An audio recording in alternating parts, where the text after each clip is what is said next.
नमस्कार, मैं गोपाल नायक और आप देख रहे हैं राजस्थान लाइव न्यूज़ 24। आज फिर हम पाली ज़िले के सोजत कस्बे में आए हुए हैं, जहां कबीर दास जी का 627वां प्रकट दिवस मनाया जा रहा है। अगर आप सतलोक आश्रम की बात करें तो यहाँ हज़ारों की संख्या में जो भक्तगण हैं वो आए हुए हैं। अगर व्यवस्थाओं की बात की जाए तो यहाँ किसी भी तरह की कोई पुलिस व्यवस्था नहीं की गई है, लेकिन फिर भी जो यहाँ के जो भक्तगण हैं वो अपनी व्यवस्थाएं स्वयं संभाल रहे हैं। अगर साफ़ सफाई की बात करें तो यहाँ पर भक्तों के द्वारा साफ़ सफाई निरंतर की जा रही है, कहीं पर भी गंदगी का कोई नामो निशान नहीं है।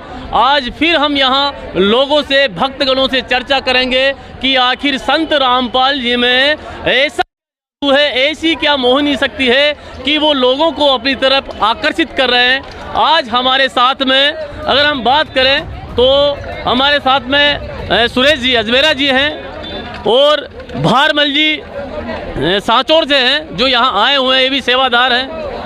संजय शर्मा जो अलवर से हैं ये भी आए हुए हैं और इनसे आज पूरी व्यवस्थाओं की जानकारी लेंगे कि सतलोक आश्रम में सारी व्यवस्थाएं किस तरह सुचारू रूप से चलती है। ना यहाँ किसी तरह से पुलिस जाब्ता है, लेकिन फिर भी यहाँ पर देखा जाए तो सभी आदमी व्यवस्थित तरीके से अपनी अपनी लाइनों में जा रहे हैं। हजारों की संख्या में आदमी आए हुए हैं, महिलाएं हैं, पुरुष हैं, लेकिन किसी तरह का भी अगर देखा जाए तो कोई शोर शराबा नहीं, सभी शांतिपूर्वक अपना कार्य कर रहे हैं। यहाँ आकर संत रामपाल जी के शीश नवा रहे हैं। और अगर आप मेरे ऊपर देखें तो सतलोक आश्रम सोजत का ये गेट लगा हुआ है, ये पूरा जो गेट है ये प्रवेश द्वार है। यहाँ से ये जो है ये सतलोक आश्रम का प्रवेश द्वार है, जहाँ से भक्तगण अंदर प्रवेश करते हैं। आज हम विशेष कवरेज जो आपके सामने रख रहे हैं और हमारे सामने अभी हमने बताया कि सुरेश दास अजमेरा, भारमल दास जी सांचौर से और एक और अलवर से हमारे साथ मेहमान हैं, उनसे पूरी व्यवस्थाओं की जानकारी लेंगे। तो भारमल जी आप ये बताइए कि यहाँ की जो व्यवस्था है किस प्रकार से चल रही है? यहाँ की जो व्यवस्था है गुरु जी की दया से बहुत अच्छी की गई है। गुरु जी के आदेशानुसार जो हमें गुरु जी ने ज्ञान दिया है और जो आदेश दिया है इस भंडारे के बारे में, उस प्रकार से पूरे राजस्थान की संगत आ रही है, सभी 33 जिलों की, और बसों के द्वारा आ रही है। और 3 दिन में जिलों को ट्रांसफर कर रखा है, 3 दिन में उस प्रकार से आ रही है। बाकी व्यवस्था बहुत अच्छी हो रही है सर। यहाँ पर रक्तदान शिविर भी है, मेरी भी दहेज मुक्त शादियाँ करवाई जा रही है। बिल्कुल जी, रक्तदान भी हो रहा है अंदर और बिना दहेज शादियाँ विवाह हो रहा है। 51 जोड़ों का, वैसे 51 जोड़ों का शादी होगा।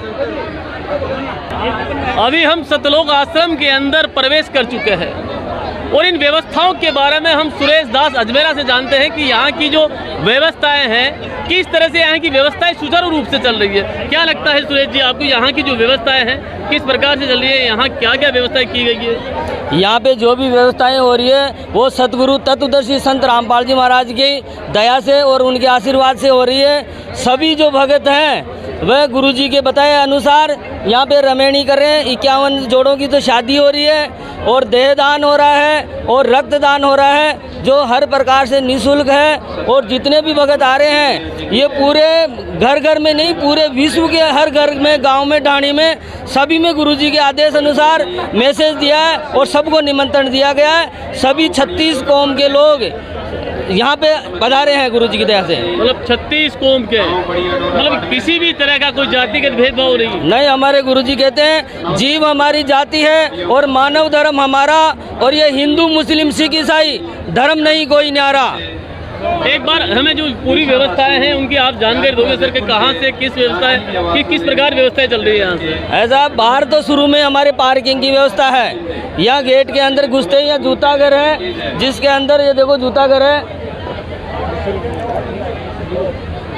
यहाँ पे हमारे केकड़ी के ज्यादा भाई बंधु हैं, 2 भगत हैं, उनकी है यहाँ पे सुविधा। इनका कोई शुल्क उल्क लिया जाता है? ये निःशुल्क व्यवस्था है? सारी निःशुल्क होती है गुरु जी की दया से, सारी निःशुल्क व्यवस्था है। यहाँ पे शुल्क का तो कोई लेना देना ही नहीं है। जो भगत आते हैं ना वो भी भंडारा पाओ और कोई लेना नहीं है। 1 रुपया छड़ाने के लिए किसी को प्रेरित नहीं किया जाता। सतलोक आश्रम में प्रवेश करते ही सबसे पहले जो आपके जूते हैं वो वहाँ पर निःशुल्क व्यवस्था की गई है रखने की।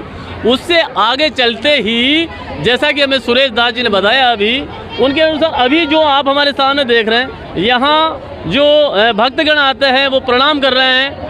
और यहाँ की जो जानकारी है हम सुरेश जी से जानते हैं कि आखिर ये यहाँ क्या चल रहा है। वल्लभ सुरेश जी, ये यहाँ पे जो भी भक्त आते हैं वह यहाँ पे प्रणाम करते हैं, गुरु जी को दंडवत प्रणाम करते हैं। आज किसी को ये पता नहीं प्रणाम कैसे किया जाता है। यहाँ सतगुरु रामपाल जी भगवान हमारे ये बताते हैं कि दंडवत प्रणाम ऐसे किया जाता है गीता के अनुसार। मतलब दंडवत प्रणाम यहाँ किया जा रहा है। भारमल जी, ये जो प्रणाम यहाँ किया जाए, पहली प्रक्रिया यहीं से शुरू होती है क्या सर? देखो जी, हमें हमारे सदगुरुदेव जी ने 5 यज्ञ बताया है। उसमें पहला यज्ञ है ये दंडोत्तम प्रणाम है। मतलब पहला यज्ञ आपकी तरफ से दंडवत प्रणाम है। प्रणाम भगवान के गुरु जी की शरणों में प्रणाम करने से हमें पहले एक यज्ञ का लाभ मिलता है। मतलब जूता घर से हम पहले आए, आगे बढ़े, आगे बढ़ने के बाद में पहले यहाँ प्रणाम किया जाए। बिल्कुल जी। मतलब जो अपन सतलोक आश्रम में जहाँ से हम एंट्री मारते हैं, एंट्री करने के बाद में जो जूता घर है जहाँ पर आप जूता जमा कराएं, उसके बाद में यहाँ प्रणाम स्थल है। यहाँ पर भक्तगण आते हैं और प्रणाम करते हैं। सतलोक आश्रम में आने के बाद आप देख सकते हैं कि यहाँ हजारों की संख्या में महिलाएं, पुरुष, बच्चे, छोटे छोटे बच्चे आए हुए हैं। यहाँ पर अगर हम महिलाओं से अगर बात करें कि ये कहाँ से आई है, मैम कहाँ से आए हो आप? हिंगतड़ा से। कहाँ से मैम? हिंगतड़ा से। ये कहाँ पड़ता है? केकड़ी जिला। केकड़ी जिले से। केकड़ी जिले से, केकड़ी जिले से। तो आपने नाम दीक्षा ले ली क्या? ले ली। कब लिया आपने? अभी अभी आज ही मतलब? तो ऐसा मतलब नाम दीक्षा लेने का आपका कैसे मन किया? मतलब अच्छा लगा यहाँ पे आके। अच्छा लगा मतलब है। मतलब इनके कहने का मतलब है कि नाम दीक्षा लेने के बाद में अच्छा लगा। और भी कई महिलाएं। आप भी कहाँ से आए? हिंगतड़ा से। अच्छा, तो नाम दीक्षा ले लिया आपने? कब ली थी आपने? 5 साल। 5 साल है। 5 साल में नाम दीक्षा लेने के बाद में कुछ परिवर्तन आया जीवन में? बढ़िया। क्या परिवर्तन? बढ़िया, सब कुछ बढ़िया। मतलब सब कुछ बढ़िया है। पहले अच्छा नहीं था? हाँ। मैम कहाँ से आए आप? हम जयपुर से। जयपुर से। नाम दीक्षा ले रखी मैम आपने? जी भगत जी। कब? कोरोना काल में गुरुजी का वीडियो आया था फेसबुक से। अच्छा। वो वहाँ से हमने गुरुजी का ज्ञान सुना। अच्छा। जो नाम दीक्षा लेने के बाद में जीवन में कोई परिवर्तन है? बहुत परिवर्तन आए। क्या परिवर्तन है? शारीरिक लाभ भी मिले हमें, आर्थिक धन का लाभ भी मिला। बहुत परिवर्तन आया। और पहले मैं बीमार रहती थी। अच्छा। दवाइयाँ, मेडिसिन चलता रहता था। अब मैं बिल्कुल ठीक हूँ। मतलब दवाई नहीं लेते? मतलब बिल्कुल भी नहीं लेती। और बिल्कुल दवाई मतलब बिल्कुल भी नहीं लेती। शरीर से बिल्कुल स्वस्थ है। शरीर से बिल्कुल स्वस्थ। पहले बहुत बीमार रहते थे। हम जयपुर से रहने वाले, राधेश्याम दास मेरा नाम है। और कोरोना काल में हमारे को फ़ोन के द्वारा फेसबुक पे गुरुजी का ज्ञान मिला। हमने सत्संग सुने। 3 साल तक हमने रेगुलर गुरुजी के सत्संग सुने, ज्ञान समझ गए। फिर मैंने सोचा कि आंखों देखेंगे, ऐसे नहीं लेंगे। फिर मैं गुरुजी के सिंहपुरा रोहतक आश्रम में गया। मैंने वहाँ आंखों देखा। 13 जून 2022 को वहाँ प्रकट दिवस था, तो मैं आंखों देखा। मैं देख के वास्तव में जो सोचा उससे कई गुना वहाँ मेरे को अच्छा लगा। देखा, अच्छा सच्चा ज्ञान था वहाँ पे, आध्यात्मिक ज्ञान था। फिर मैं वहाँ से आ गया। फिर मैं वहाँ घूमने गया था, वैष्णो देवी गया था, स्वर्ण मंदिर गया था, चामुंडा, ज्वाला, कांगड़ा वहाँ भी गया। सब देवी देवताओं के मैं वहाँ घूम के फिर लास्ट में मैं हरिद्वार स्नान करके वहाँ, तो मैंने आध्यात्मिक जो ज्ञान संत रामपाल जी महाराज के पास पाया, वहाँ मैंने कुछ कख भी नहीं पाया, वहाँ कुछ भी नहीं था। तो फिर मैं यहाँ आके, जब गुरुजी का अवतरण दिवस था 8 सितंबर 2022 को, फिर मैं और मेरी भक्तमती को लेके नामदान भी हम सिंहपुरा रोहतक आश्रम में गए थे। हम दोनों ने वहाँ नाम लिया। 7 तारीख को हम यहाँ घर से गए थे। 7 तारीख को फिर हमने सोचा गुरुजी के अवतरण दिवस के दिन 8 सितंबर को स्पेशल दिवस था, इस दिन नाम लेंगे।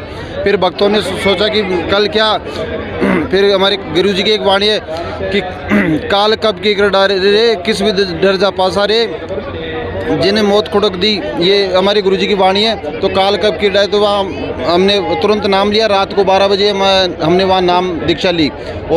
जो भक्तगण हैं उनका कहना है कि पहले जो हमारे शरीर में बीमारी थी, शारीरिक रूप से हम थोड़े से कमज़ोर थे या कहें कि बीमारी से ग्रसित थे, लेकिन नाम दीक्षा लेने के बाद में बीमारी का नामो निशान नहीं रहा। यहाँ तक जो ट्रीटमेंट चलता था दवाइयों का, वो दवाइयाँ लेना बंद कर दिया और आज पूर्णतः स्वस्थ है। इधर आप देख सकते हैं कि इधर ये जो प्रसादी वितरण की जा रही है, ये भी अपन देखते हैं। हेलो भंडारा लेते जाओ, आगे बढ़ते जाओ, उनको भी भंडारा देंगे रास्ते में खाना खाने के लिए।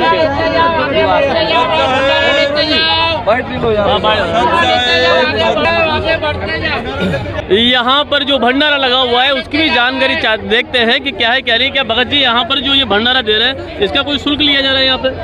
नहीं लिया रहा है, मतलब फ्री में? हाँ फ्री में। आने वाले भक्तों को, जाने वाले जाने किसी को फ्री में, बस सबको फ्री में, सबको फ्री। तो यहाँ पर तो हजारों की संख्या में भक्तगण आए हुए हैं। ये परमात्मा सब देते हैं ना, परमात्मा देते हैं। यहाँ कोई पैसा कोई कुछ नहीं, और उधर से खाना खाओ, यहाँ आओ, फिर इधर से भंडारा लेके जाओ। कितना भी दूर जाना है उसको भंडारा साथ में लेके जाओ, वो साथ में भंडारा देते हैं उसको। जहाँ तक जाना है दूर, वहाँ से भंडारा खाते जाओ, लेके जाओ साथ में। होना है कि जो यात्री, जो भक्तगण यहाँ आते हैं, उनको रास्ते के लिए भोजन यहाँ से दिया जाता है। जब यात्री यहाँ आते हैं, भक्तगण यहाँ आते हैं, तो उनको भोजन यहाँ करा जाता है निःशुल्क। इसके अलावा ये जो यात्री यहाँ से जो घर जाते हैं, तो घर में रास्ते के लिए भी भोजन इनको दिया जाता है। आप देख सकते हैं ये तस्वीरें जो आपके सामने दिखाई दे रही है, इसमें लोगों को, भक्तगणों को निःशुल्क भंडारा का वितरण किया जा रहा है। रास्ते में राह के अंदर जो भोजन प्रसादी है कि भक्तगण को किसी तरह की कोई असुविधा ना हो, उसके लिए यहाँ निःशुल्क भंडारे की व्यवस्था की गई है। मैम कहाँ से आए आप? जयपुर से। जयपुर से जी। तो आपने नाम दीक्षा ले रखी है मैम? जी ले रखी है। कब ली मैम? 2021 में ली। 2021 में। नाम दीक्षा लेने के बाद में जीवन में कोई परिवर्तन आया? जी बिल्कुल आया। क्या आया मैम? सच्चे परमात्मा मिल गए, इससे ज्यादा परिवर्तन और क्या आ सकता है जिंदगी में। मतलब पहले सच्चे परमात्मा की तलाश थी? पहले तलाश थी, बिल्कुल गुरु नहीं थे हमारे पास में, हमने गुरु बनाए, हमें बहुत खुशी हुई इस चीज से। मैम सुनने में आता है कि यहाँ की संत रामपाल जी के नाम दीक्षा लेने के बाद में बीमारियाँ दूर हो जाती है? बिल्कुल हो जाती है। होती है मैम? बिल्कुल बिल्कुल हो जाती है। जब कैंसर तक की बीमारी को परमात्मा हटा सकते हैं, तो क्या नहीं हटा। जी मतलब आप मैं भी जयपुर से। अच्छा जयपुर से। नहीं, क्या लगता है कि वास्तव में बीमारियाँ ठीक होती है? हाँ ठीक होती है, या ऐसे ही? नहीं बिल्कुल 100% ठीक होती है। बिल्कुल ठीक होती है, 100% ठीक होती है। और जीवन में कुछ परिवर्तन आता है? हाँ बहुत परिवर्तन आता है सर। आपके जीवन में क्या परिवर्तन आया? हमारे लिए सर, हम जो सोचते हैं हमारा काम बन जाता है पूरा। वो पहले नहीं बनता था क्या? पहले तो क्या साधना गलत थी, तो कहाँ से बनेगा? अरे मतलब साधना गलत थी है, तो पहले काम नहीं बनते थे। हाँ। लेकिन नाम दीक्षा लेने के बाद में काम बनने लगे।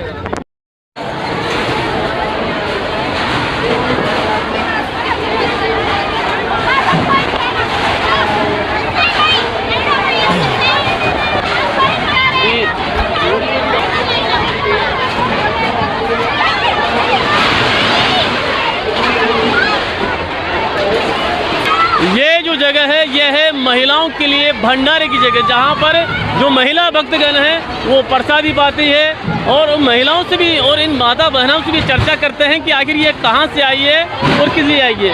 नागौर से। नागौर से? हाँ। और नागौर से यहाँ किस लिए? मतलब संत रामपाल जी महाराज का भंडारा 3 दिवसीय, तो उसके लिए। अच्छा, तो आपने नाम दीक्षा ले ली? हाँ ले ली। कब लिया आपने? मैंने 2017 में। तो नाम दीक्षा लेने के बाद में जीवन में कुछ परिवर्तन आया आपको? यस, परिवर्तन आया। क्या परिवर्तन आया? मेरे पहले माइग्रेन की समस्या थी, बहुत सिर दर्द रह रहा था, और 12 में उससे, और मैंने 1 रुपये की दवाई नहीं ली। अब मतलब दवाइयाँ छूट गई आपकी? हाँ छूट गई। नाम दीक्षा लेने से ही? हाँ लेने से बीमारियाँ खत्म और दवाइयाँ छूट गई? हाँ। अलवर जिले से। अलवर जिले से। यहाँ क्या कर रहे हो आप? सेवा कर रहे हैं। सेवा क्या कर रहे हो? बर्तन सिक्योरिटी सेवा, बर्तन सेवा। सिक्योरिटी सेवा और बर्तन सेवा। नाम दीक्षा आपने ले रखी है? हाँ। कब लिया आपने? 2011। 2011। तो 2011 के बाद कुछ जीवन में परिवर्तन आया? हाँ सर, एक तो सबसे बड़ा धार्मिक, हाँ, और जीवन में बहुत सारे सुख थे, वो लाभ मिल गए। जैसे मेरे पापा को काला आया था लेने के लिए, जब हम छोटे छोटे थे, उससे हमें छुटकारा मिल गया। हमारी आर्थिक स्थिति बहुत खराब थी, वो बिल्कुल सही हो गई। अब सही हो गई नाम दीक्षा लेने से? हाँ, नाम दीक्षा लेने से। रामपाल जी महाराज की कौन कौन सी शिक्षाएं आपको अच्छी लगती है? सारी है, जैसे दहेज मुक्त और ये रमणी वगैरह, और व्यवस्था, भंडारे की व्यवस्था, सब कुछ अच्छी है। सब अच्छी है। अलवर से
देखिए जो हमारे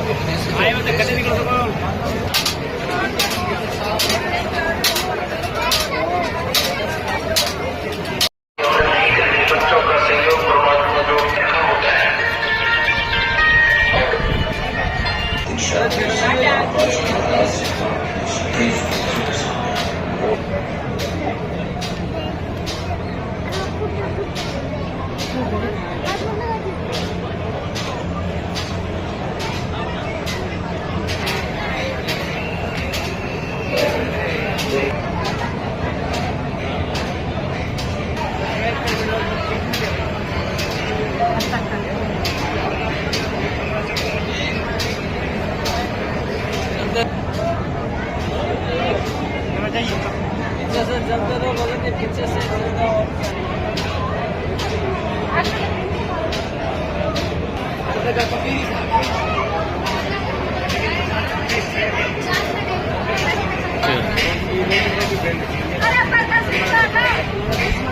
भगवान की थी ना।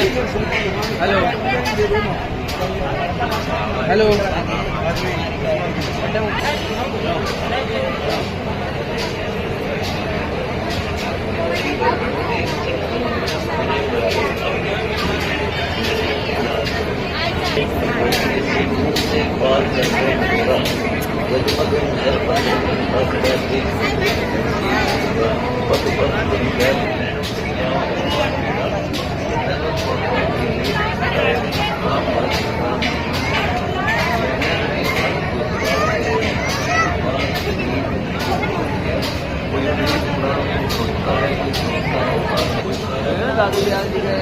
दादू दयाल जी को भी कभी साथ मिले थे, दादू वाले भी मिलते हैं।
मात्र 17 मिनट में शादी।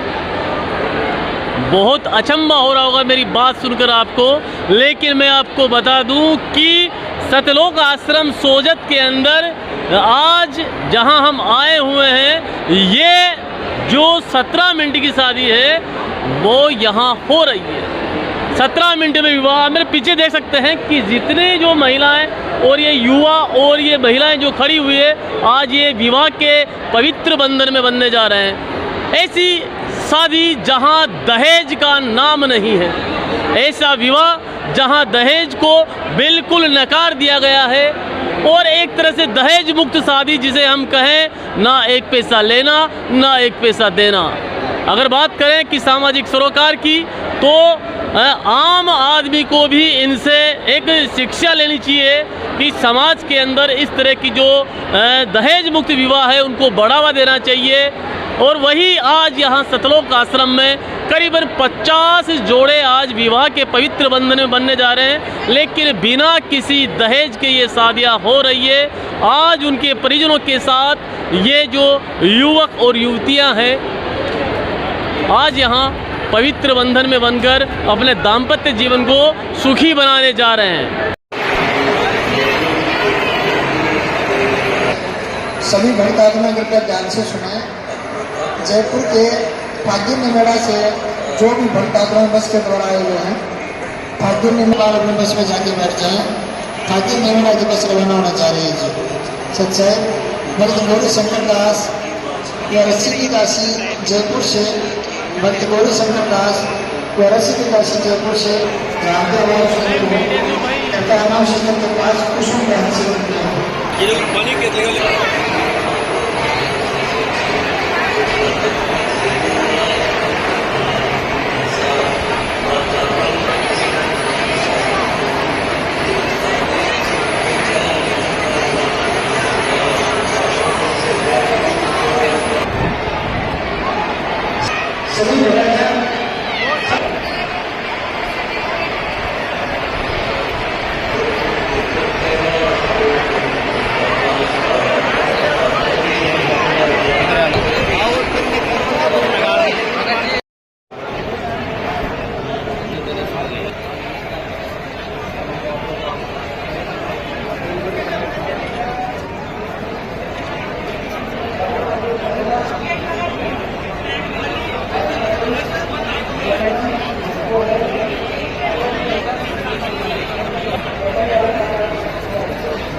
सर, आपने ये जो इतना बड़ा आयोजन किया है उसमें रक्तदान शिविर है। रक्तदान शिविर का उद्देश्य क्या है? रक्तदान शिविर का उद्देश्य ये है कि रक्तदान महादान, एक रक्तदान से एक किसी भी को जीवनदान दिया जा सकता है। इसलिए सतगुरु रामपाल जी महाराज के प्रवचन से अग्रसर होकर के बढ़ चढ़ के रक्तदान हो रहा है। आपने कितना लक्ष्य रखा है कि कितना यूनिट है जो रक्तदान आप इकट्ठा करेंगे? यहाँ कम से कम 200-300 का टारगेट कम से कम रखा गया है और इसी तरह के 10-11 आश्रमों में भी काफ़ी टारगेट 500 के टारगेट हर आश्रम में डोनेट किया जा रहा है। 200 से 300 यूनिट है। हाँ, तो अब तक कितना हो गया संग्रह? अभी 70-80 के आसपास चल रहा है कंटिन्यू। तो ये रक्तदान शिविर कभी कभार लगाते हैं आप, या जो आपके जो प्रोग्राम है जो ये लगातार चलते रहते हैं? हर बार लगातार प्रोग्राम में होता रहता है और डोनरों का नंबर भी नहीं आ पाता। इनके जो SMS से टीम आई हुई है, पॉलिसी टीम आई हुई है, इनके बैग शॉर्ट पड़ जाते हैं, पर जो डोनर होते हैं वो काफ़ी तादाद में वापस उनको निराश होकर जाना पड़ता है। सर, किसी मान लीजिए जरूरतमंद व्यक्ति उसको रक्तदान ले तो आपकी टीम संपर्क करे या फिर जो संबंधित अस्पताल उससे करे? नहीं, कहीं से भी कर सकते हैं, उसको डायरेक्ट भी अवेलेबल हो जाता है किसी बिना समस्या के, सतगुरु रामपाल जी महाराज की दया से।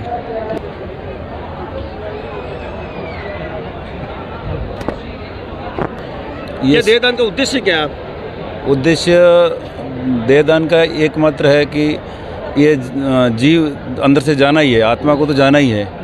तो इसके बाद भी अगर ये देह जिसका या तो इसको जलाएंगे या दफनाएंगे, इसका कोई महत्व नहीं है। तो अगर किसी के काम आ जाता है, ये हमारे गुरु महाराज का मिशन है इसमें, इसलिए सब भक्त तैयार हैं। तो देहदान के लिए किसी को राजी करना बड़ा मुश्किल हो जाता है। आप ये जो इतने भक्त हैं यहाँ पर हमने देखी भीड़, तो इनको आप मोटिवेट कैसे करते हैं? मोटिवेट तो हमारे परमात्मा के प्रवचनों से हो रहे हैं, हमारा इसमें कोई विशेष रोल नहीं है। और हम जो हमारे गुरु महाराज कहते हैं वही भक्तों को समझाते हैं और भक्तों को समझ में आ जाती है बात। इसलिए अब तक कितने लोग देहदान के लिए तैयार हो चुके हैं आज के इस शिविर में? इस शिविर में कम से कम 50 फॉर्म तो भर चुके हैं हम अभी तक, और शाम तक 100 से ऊपर पहुंच जाएंगे। और मतलब हर भंडारे में यही टारगेट 100 के आसपास रहता है। 100 लोग देहदान के लिए तैयार हो जाएंगे। जी, हम जोधपुर मेडिकल कॉलेज से हर साल सबसे टॉप पे रहते हैं। अच्छा, देहदान के मामले में मैं SMS हॉस्पिटल से हूँ, ट्रॉमा सेंटर से। देहदान के लिए है कि हमारे गुरुजी ने ये जितने भी संत हैं अपने यहाँ, जितने भी साधु हैं, इनको ये इन्होंने जो आडंबर रखा है उनके बारे में ये सारी चीज़ें अपने शिष्य को बता रखा है कि भाई ये सारी चीज़ें आडंबर है। अपन को देहदान क्या है, अपना शरीर क्या काम आता है, हमको उसका ज्ञान पूरा मिलने पर स्वतः ही किसी को मोटिवेट करना एक अलग बात होती है। एक स्वतः ही जिसको ज्ञान होता है तो देहदान करने के लिए तैयार हो जाता है। नहीं, इसमें एक चीज़ हो रहा है ना सर, किसी को देहदान की राजी करते हैं, लेकिन जो परिजन होते हैं ना वो आखिर मना करते हैं। कभी जैसे मान लीजिए आप मृत्यु हो चुकी है, मृत्यु के बाद में उसका जो शरीर है उसको क्षत विक्षत नहीं हो तो परिजन आखिर मानते नहीं है, तो परिजनों को मनाना मुश्किल है देहदान के लिए। सर, अभी तक ऐसा मेरे सामने अभी तक ऐसी नौबत आई नहीं है। मैंने अभी जस्ट लगभग 10-15 दिन पहले ही एसएमएस हॉस्पिटल से देहदान करवाया था। परिवार के सारे लोग हैं, सारे लोग ही तैयार हो गए थे और आराम से उन्होंने देहदान कर दिया, किसी को कोई ऑब्जेक्शन नहीं हुआ। नहीं